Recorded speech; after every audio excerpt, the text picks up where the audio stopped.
Today is December 1st, 2017. I am interviewing Chad Lanctot at the Veterans History Project office in New Britain, Connecticut. The interviewer is Caleb Pittman, working with Central Connecticut State University. For the record, please state your full name, date of birth, and city and state in which you live. I'm a Chief Petty Officer Chad Lanctot. I live in Hamden, Connecticut. Okay. So it's your date of birth and the city and state in which you live. 11/16/1978. I live in Hamden, Connecticut. Okay. In which war did you serve? I am currently on active duty, Okay. What's your branch of service? U.S. Coast Guard, What's your highest rank? Chief Petty Officer. And in what general locations did you serve? I've served in Virginia, Michigan, Texas, Illinois, Florida, and now Connecticut. Okay. Were you drafted or did you enlist? I enlisted. What made you want to enlist? I was I was out of high school about a year and was not interested in going to college. It was not a financial option for me. So my dad asked me about joining the military. He's a retired Marine. We started talking about branches of service. He brought up the Coast Guard.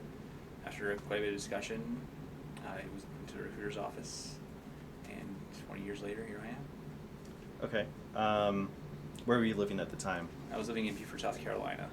Okay. Do you recall the date when you enlisted? I was October 20th, 1998. Okay. So why did you pick the Coast Guard? I like the missions, humanitarian service versus a wartime service. The DoD services tend to take a posture, a peacetime posture where everything's trained, prepared for war. The Coast Guard is a 24-hour, 7-day-a-week service. There's always lives that need to be saved. The homeland always needs to be secured, and that's what they do. And I want to be a part of it. Okay. How were your first days in service? As far as boot camp or in general? Yeah, how was boot camp? Boot camp, the first few days were intense. It's really a blur. It's not something you forget though, because it's designed to stress you out. So first few days we're getting yelled at, lots of medical, lots of uniform issue, no sleep. So. Did you ever start to regret joining in those first few days? Everyone does. Yeah. You hate it. The first few days you hate, and then after a while, after a couple of weeks, you get used to it, and then after a few more weeks, it's a nuisance, and then a few weeks later, you're graduating, and you're glad you did it. Glad you're there. Great. Do you remember your instructors? I remember their names, and I remember their voices, but I don't remember any specific details. Okay. So what are some things you did to get through it, to help get through it? You take things one meal at a time. That's the secret, right? Days and weeks are too far away, right? So if you take it one meal at a time, you get through your day. If you make it through morning chow without getting yelled at, you're good. You make it through noon chow without getting yelled at, you're good. Make it to evening chow, and then eventually make it to bed, make it to your rack. And then that's how you just one meal at a time, and you get through the day. You get through the day, you get through the weeks, and then you get through the weeks, you get through the rest of the training. Okay. So after boot camp, where did you go? I went to Portsmouth, Virginia, to the Coast Guard Cutter Forward, 270-foot Coast Guard cutter that typically does patrols down in the Caribbean. Okay. What were your first impressions of that area when you first got there? It was pretty overwhelming.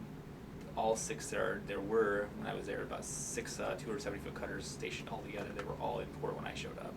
So when I got to the pier, I was carrying my bags with my escort, and I was walking in between basically six skyscrapers, and one of them was mine. So it was pretty intimidating. What was your assignment there? I was brand new to the Coast Guard. I was called a fireman. So my job was cleaning bilges, helping out the engineers with repairs, and I had to serve as a mess cook for a month at a stretch, basically doing dishes for the crew, which is probably the worst job you can ever have. Yeah.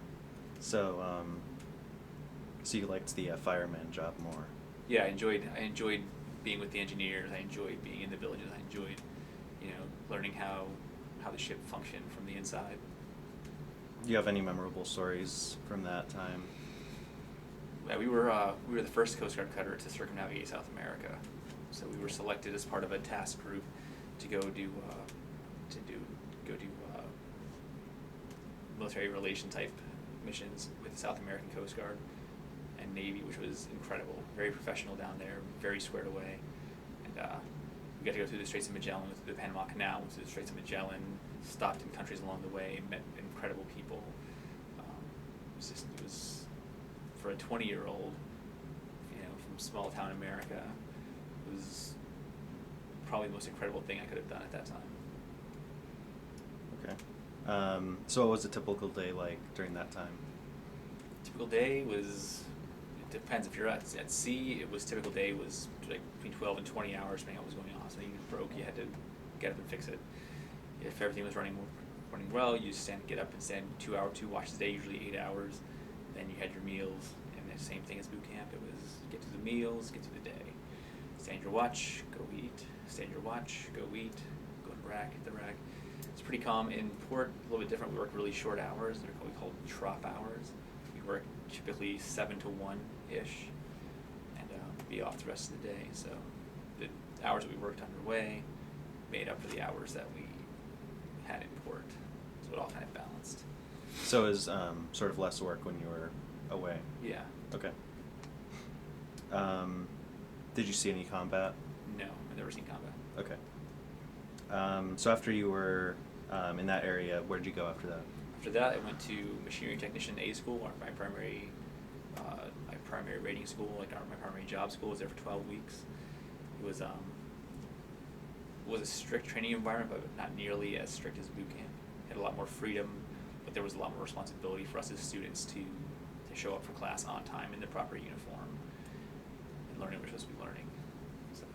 So it was like a military academy? It was a military training environment, but it wasn't an academy. Okay. It was 12 weeks. It's a 12-week school to teach us how to work on engines, work on hydraulics, introduce us to air conditioning, refrigeration, basically all the components that would make a ship run. We were learning to work on all that. Okay. Did you like that more or less than what you were doing before? I enjoyed it a lot more than being on the boat.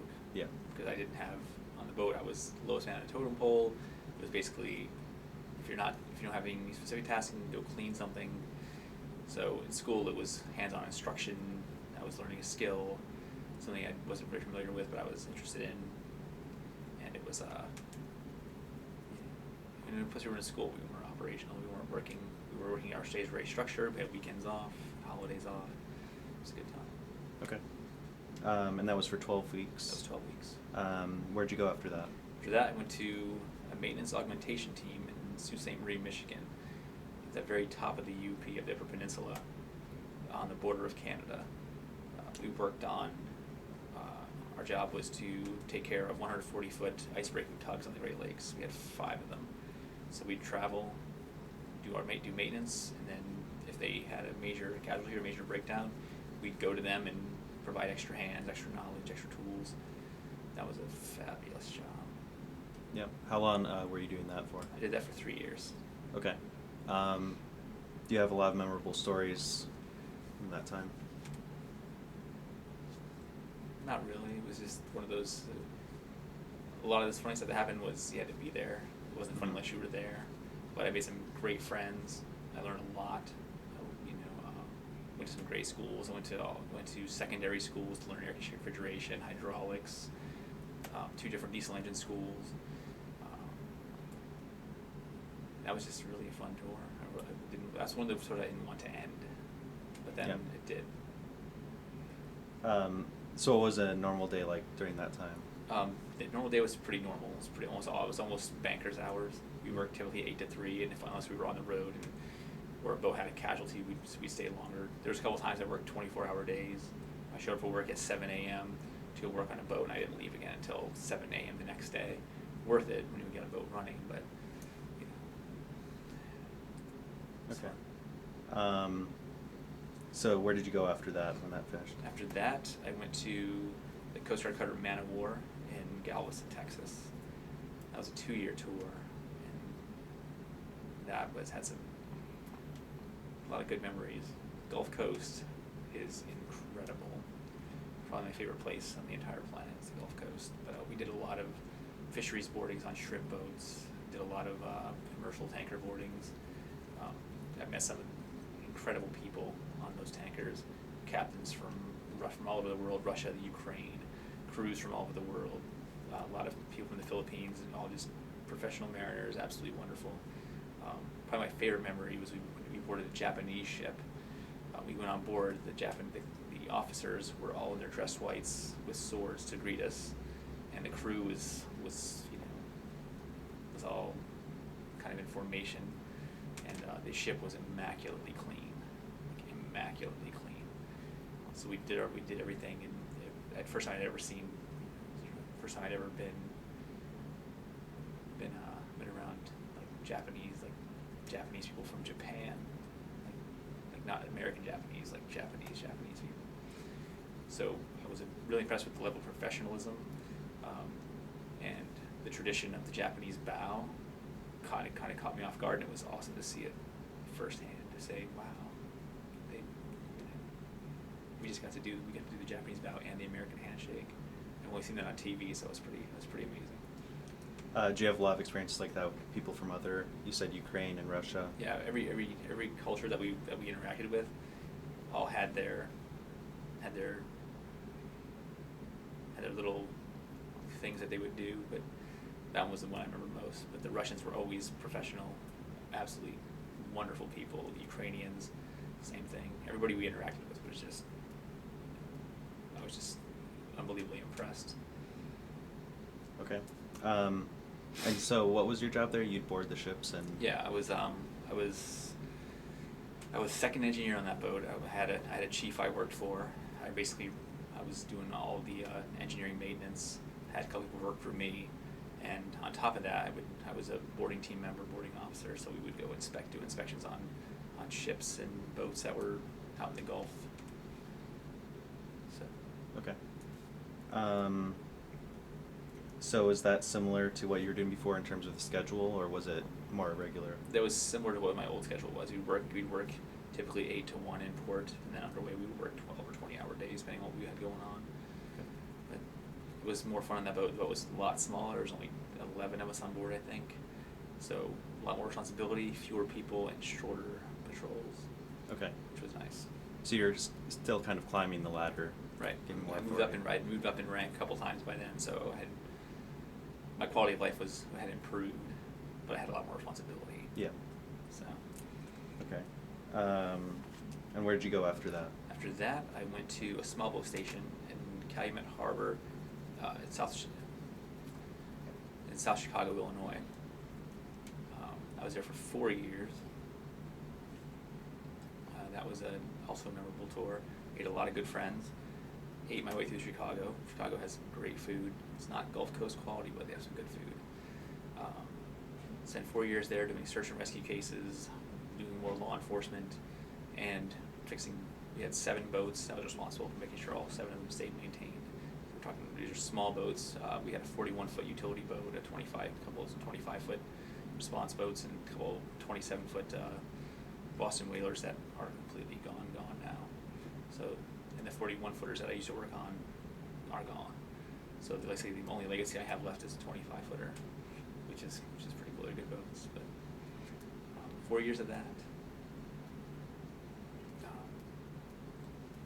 Yeah, most of the stories from there, you had to be there for them to be good stories. But I made some of my best friends I've ever made. I met there, and we still visit each other today. Stay in touch on Facebook. I get calls every now and again. People asking me, hey, remember that time? Like, yeah, remember that time. So it was a fun time. So when you were there, you worked on ships again, and you said you did law enforcement too? Yeah, we did. We were a small boat station, so we didn't do anything involving major ships. When I was in Texas, it was tankers and shrimp boats. In Chicago, it was all recreational boaters. So, family of 4 takes their boat out for the weekend. We would go up, inspect, make sure they had all of their gear, that they're in compliance with all federal laws and regulations. And if they didn't, we'd educate them on what they needed. We'd give an issue a violation if necessary, and then Our job was to be a presence and keep people safe. Okay. And in terms of schedule, was that similar to what you were doing the 2 times? No, that one was completely different. Okay. That one was 2 days on. It was almost like a firehouse. We were 2 days on, 2 days off, and we'd have what we called sliding weekends. So if you worked a Friday, Saturday, Sunday, you'd have the following Friday, Saturday, and Sunday off. So not a bad schedule, but you were living at the station for exactly 6 months a year. Mm-hmm. But not bad because you were still at home. Your patrols were several hours, not several days or several months. So it all kind of balances out.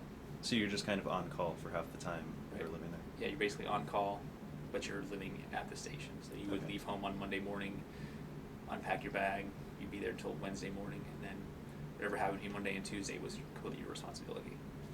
Okay.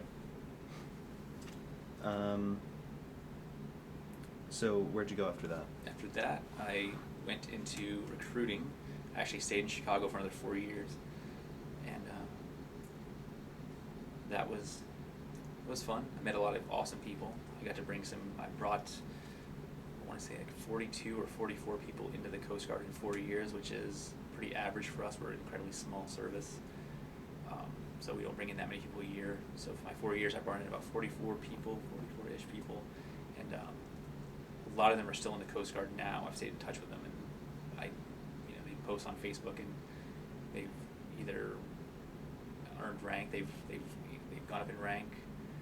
Some are getting married, having kids, and it's awesome to see them really thriving and how much they love being in the military, being in the Coast Guard. Mm-hmm. That was the best part of that job, was meeting new people and deciding this person I want in the Coast Guard, and then helping them out, getting them in, and being able to see their progress and see their success.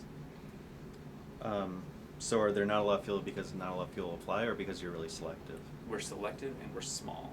The Okay. NYPD is bigger than the entire Coast Guard. Yeah. So I think we maintain about 40,000, 44,000 total. Don't quote me on the numbers because they fluctuate a bit, but it's been, NYPD is bigger than us. So, and we are countrywide, and we deploy worldwide. So when we bring people in, we are highly, highly selective. Education, standards are high, ASAP score needs to be high. You as a person, you have to have a personality that fits what we do, that fits our units. Because if we brought you, for instance, in, you're not going to be one person in a sea of 10,000 people. You're going to be one person in a group of maybe 100 people. So we need to make sure that you're the kind of person that we want working with us. And odds are you're going to be working with people that I know. So if they find out, some of my friends found out, you brought Caleb in, that's a good guy. That's what we want to hear. You don't want to hear, were you sending me? So that was the hard part, was do I want my name attached to this person for the rest of my life? Do I want this person? Is this person going to bring all the good things we need to the Coast Guard? So. Okay. You said something about a score that they had to... Yeah, the Armed Services Vocational Aptitude Battery is an entry test to tell you, it determines what your aptitudes are for jobs in the military. So it's graded on a percentile scale, and the higher that score is, the more jobs you qualify for. The more jobs you qualify for, the more options you have, the happier you're going to be. So, and generally our scores, our base score to even be considered is typically higher than the rest of the services. Okay, so it's really selective. Highly selective. Do you have any interesting people who came in that you interviewed for that?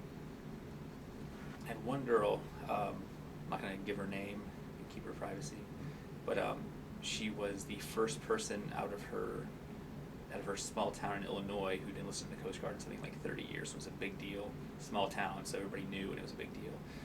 They had an awards day at their school. She invited me, so I wanted to make it something special. So I found an old certificate of enlistment in our files, and had it drawn up for her, so it had her name on it, and congratulations on meeting the high standards of enlistment, yada yada yada.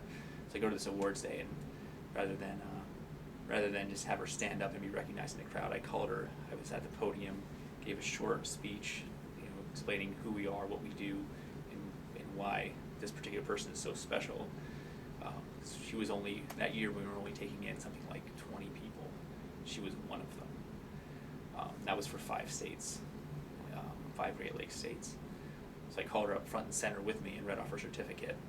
So I was watching her dad, her family was in the audience, I was watching her dad. As soon as I called her up front and center, I started reading her certificate. He started crying. The other four recruiters from the other branches were with me that day at the thing. And I went back to my seat after I did my whole thing. They all looked at me like what was that? And I was like, that's how you do it, you know. So it's pretty awesome. Her family was incredibly happy. They were grateful. Her dad didn't expect all of that. I was like, yeah, well, she's important, you know. Okay. Any other stories about people? No, I'm sure there's a bunch that I just can't think of right now. Okay. That was one of my favorite memories. It was being at that awards dinner, making that awards day for her super special, making it unique and special. You know. Great. So where did you go after that? After that, I left, got orders to Pensacola, Florida, went to the Coast Guard cutter Cypress, a 225-foot buoy tender on the Gulf Coast, made my way back to the Gulf Coast. That was an awesome job. Totally different from anything I'd done before. Everything I'd done after that point was highly operational, you know, drug enforcement, migrant interdiction type stuff, law enforcement, maritime law enforcement. This cutter's job was to do was aids in navigation. So you go out offshore, you see the buoys, channel markers, that kind of thing. Their job was to service those. That was it. But that's the biggest cutter in the Gulf of Mexico, 225 feet. So we got tasked to do some other things. When I was there was an oil rig that exploded and caught on fire. So we were deployed to go out there and set up a safety zone around it so that nobody would get hurt, nobody would near it get hurt, and so that the government, Coast Guard, and everyone involved in that effort had eyes on that could say, you know, this is what's going on with it, this is what we're seeing, and give them real-time, up-to-date information. You know, a lot of information was getting fed to the government, that, you know, the government and to the news. There's secondary explosions, there's this going on, there's that going on, and we were sitting out there watching it. It's like, no, it's just on fire. So we stayed there until it actually went out, which was pretty awesome. It was pretty awesome to be a part of that. You know, my role wasn't that great. It was just you know, stand and watch and watch this and watch the oil rig, but it was still pretty cool being there. And I was only there for about a year, and I advanced to Chief Petty Officer and went to Miami, Florida after that, where things got really exciting. Okay. So what did you do in Miami? Miami, I was on a Coast Guard cutter called the Margaret Norvell, brand new 154-foot fast response cutter. They're brand new to our fleet. Technological powerhouses. Think like the Death Star of like the Coast Guard's own Death Stars.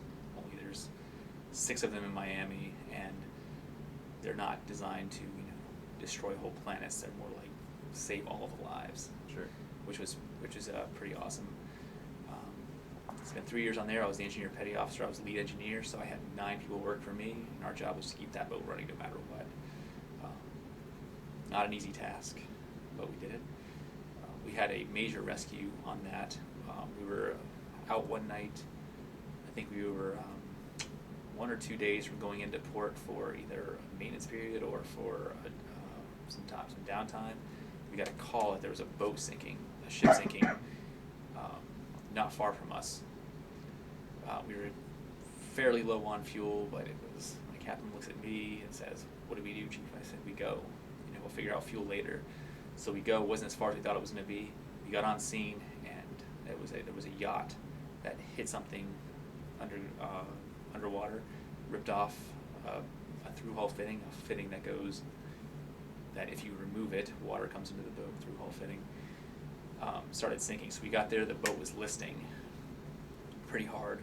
We sent our guys over and got all of their people rescued. I think it was 15 or 20 people. Brought them onto our boat. That boat, the yacht sank, and we got everybody home safely that night. They were all, obviously terrified, and et cetera, but it didn't matter because you're all alive. It was pretty, awesome. Yeah. It was pretty awesome. So were those the kind of situations you typically, like sinking ships or people in distress? Yeah, that was a big part of our mission was to stay off the coast of Florida, go around to the Keys, very regularly into the Bahamas, and boaters in distress, drug interdictions. Before the real appeal of wet foot dry foot, we did a lot of alien migration interdictions. People trying to come over from Cuba, float over from Cuba illegally. We would intercept them,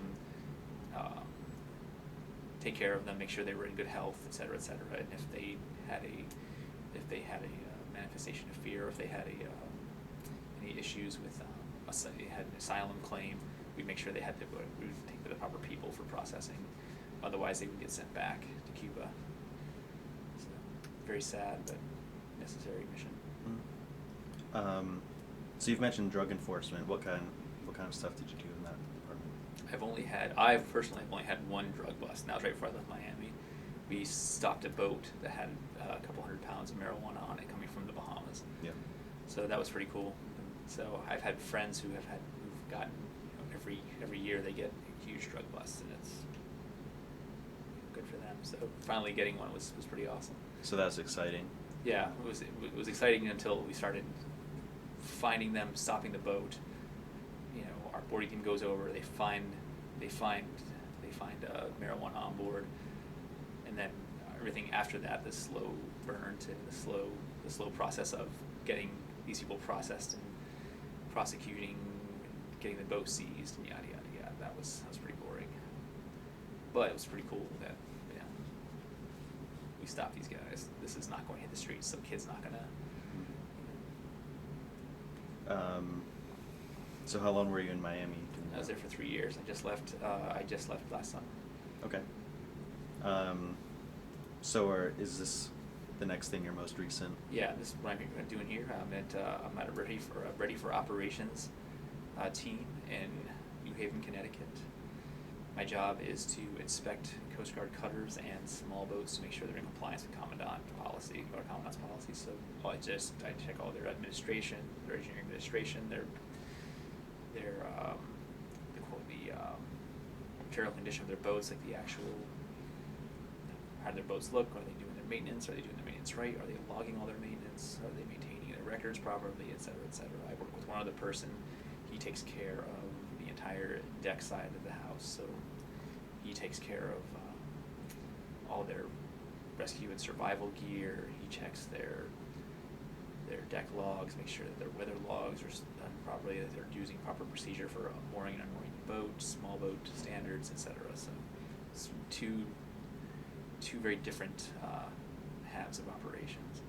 So our job is to make sure that we do thorough inspections and et cetera, make sure that they're in compliance, so that they're doing their job, so that they're safe. So Okay. How long have you been doing that? I've been doing this for about 4 months. Okay, so still kind of new to it. Yeah, still very new to it, but I've only done 2 or 3 inspections, and they've all been awesome. When I was in Miami, my ship was the one being inspected, and my performance was being inspected. So that gave me a really great base for what I do now. Now that I'm on the other side of the coin, and I know how I would want to be treated by inspectors coming on board my unit, and I know how I would prepare. So when I go to these units, they know I treat them with respect. It's their unit, not mine. It's a huge big deal, and when I'm there, I let them know this is what made my life easier when I was getting inspected. So I like to be able to pass on that experience. So I'm not just showing up. It was like, no, I've been through this. I've been in your position. This is how I handled it. This is what I did. This is how I'm going to do your inspection. So there's no surprises. How long do the inspections take usually? 3 or 4 days, depending on the size of the unit. And we check, everything gets checked, so it's very, very detailed, very, very thorough. Okay. Do you have any interesting stories so far from that? Not so far. I'm still too new. Yeah. But it's one of those things where I didn't know what to expect when I came here. But Connecticut has been awesome. The people I've worked with are awesome. The people I've worked with are awesome. Overall, it's a great unit to be stationed in. Okay. So have you been awarded any medals or citations throughout your service? Yeah, I've had some citations. I have 4 Coast Guard Achievement Medals. Those are for basically excelling at what I do. I call it doing my job, and somebody else decided that, I went above and beyond. So. Okay. Have you ever sustained any injuries, major injuries? Yeah, I broke my wrist, but that was not like a combat or exciting injury. It was just wrong place at the wrong time, and took a pretty bad fall, broke my wrist, but most of my injuries are pretty superficial. Okay. I've gotten stitches a few times, mostly not paying attention to what I was doing. Now I have stitches, but nothing serious, nothing major, and our insurance plan is excellent. So that's good. Yeah, I've taken full advantage of it. Great. Did you stay in touch with your family throughout all of this? Yeah, my dad especially. He's 20-year Marine, so whenever anything I struggled with, anything that I wasn't sure about, if I needed a good story or two, I could call him up and let him know, hey, this just happened, what do you think? And he'd somehow always have a story that would correlate. So what I've learned over the years is the military doesn't change ever. Nothing changes. Just the people who are in change. But all the stuff that I've dealt with, he's dealt with at some point, and then he had the same thing. People he was dealing with, he'd go back to talk to old vets and, oh yeah, I just deal with that all the time. But it was World War II, and so.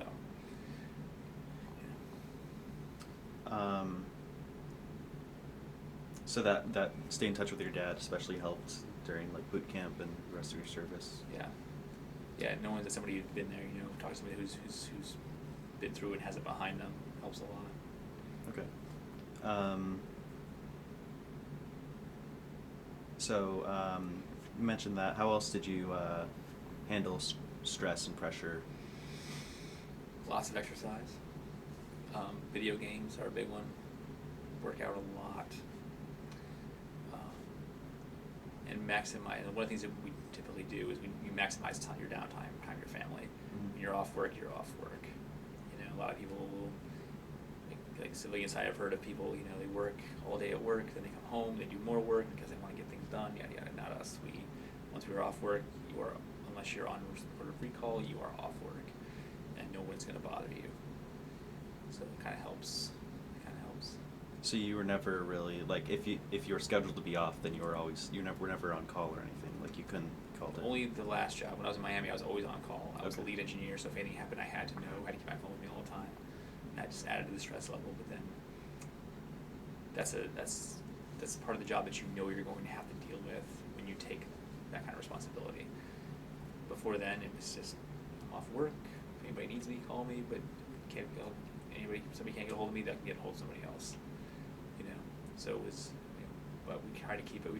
Once you're off work, you're off work, and nobody's gonna bother you. Okay. Is there anything special you did for good luck? No, not really. No. Besides exercise or video games, did you do anything else, or did any of your friends do stuff to entertain themselves, pastime? Yeah, when we're on duty, you get to know people really well when you're on duty. When you live with somebody 24/7, you get to know their habits, you get to know, and you get comfortable, and you start talking about, you hear some weird stories, or you make some weird observations. So there was always stuff like that. If the situations we were in were highly stressful, doing rescues, or we were exhausted from doing law enforcement or whatever it is we were doing, and there'd always be somebody would always, start telling a story or make some observation. We watch movies and kind of bring everything down. So it didn't take long. It would take us one funny remark to take a very tense situation and diffuse it completely. That's good. Were there any entertainers that came on the ships or at the port? Oh yeah, that's a good question. We had when I was in Chicago at the station, Kevin Costner and Ashton Kutcher came and visited us to promote the movie The Guardian. that was pretty awesome. Kevin Costner is super tall, very, very tall, and super nice guy. So a bunch of us brought, they gave us signed autographs of from posters and small posters of the Guardian, and a couple other things. But I'm a huge fan of the movie Untouchable, so I brought the jacket for my DVD with me, and I asked him if he would mind signing it. He's more than happy. A couple guys brought baseballs so they could, Field of Dreams. They wanted the baseball signed. A couple people brought stuff for Ashton Kutcher to sign. I didn't really talk to Ashton Kutcher much because he was kind of like Kevin Costner, super nice, total class act. It was really cool. Having a few minutes to talk to him and see him in person. That's fun. Did you go on leave during your service? Yeah. Oh yeah. We take leave regularly. We earn 30 days a year. You can carry for 60. So we go on leave. I go on leave pretty regularly. I always try to do something fun while I'm going on leave. I don't, if you're gonna take time off, you might as well go have a good time. I've been to the Grand Canyon, which was incredible. I went to Europe this past summer with my dad. We were there for almost 3 weeks, I think. Went to 4 countries, and it's just incredible. Been to all over the U.S. I go to a lot of concerts. I take leave, so I can go to concerts. I can go to festivals. So I love live music. So I go visit family. But yeah, you get a lot. You get a lot more time off. We get a lot more time off than most people do. That's good.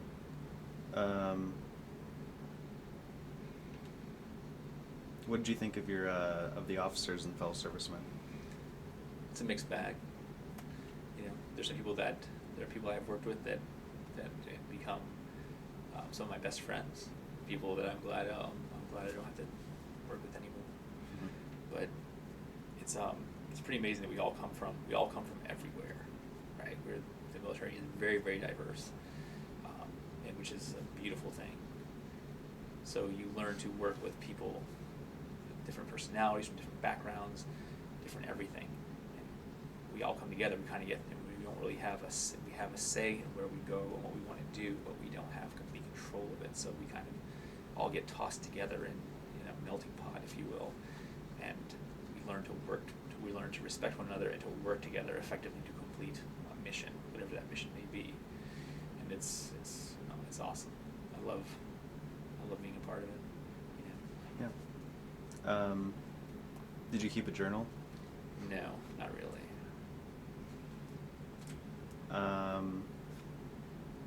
Okay. So do you have any plans on what you want to do after you retire from the service? Yeah, I've got feeling pretty ambitious these days, getting close to the end of my time. Hopefully I'll be retiring here in the near future, in the foreseeable future. But I'm finishing my bachelor's degree in history right now. I want to apply for law school at Columbia, maybe Harvard, maybe University of Kentucky or University of Louisville. And I have very recently I was talking to my dad, and we decided I should see if I can get an appointment at the Supreme Court. Yeah.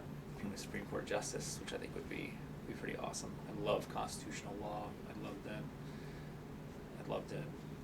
My nerdy habit is to find old Supreme Court cases and read up on them, and then be opinionated on why they're either really right or really wrong.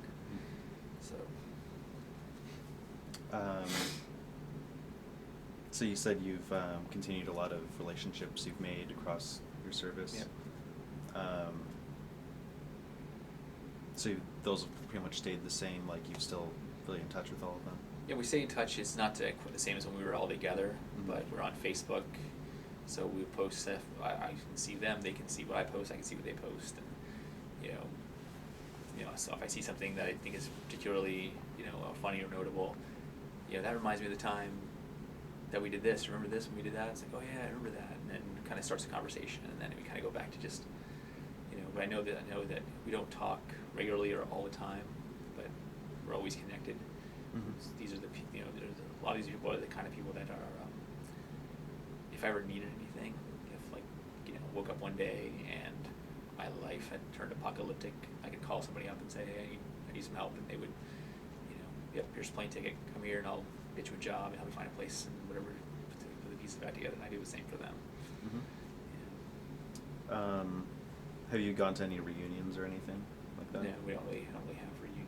Well, we have people at reunions, but I don't really go to reunions. Okay. You know, I've met up with my friends. I've met up with people that, you know, I'm going to be in this area. Yeah, I'm there. Let's get together and have dinner. You know, that kind of thing. So it's just kind of circumstance. Yeah, it's kind of circumstantial, off the cuff. You know. Okay. Have you joined any veteran organizations? No, I always laugh when I'm retired. Yeah. Okay. So. How do you feel like your service and experiences has affected your life? Oh, it's overwhelmingly positive. You know, when you're 18, 19, you're thrown into situations that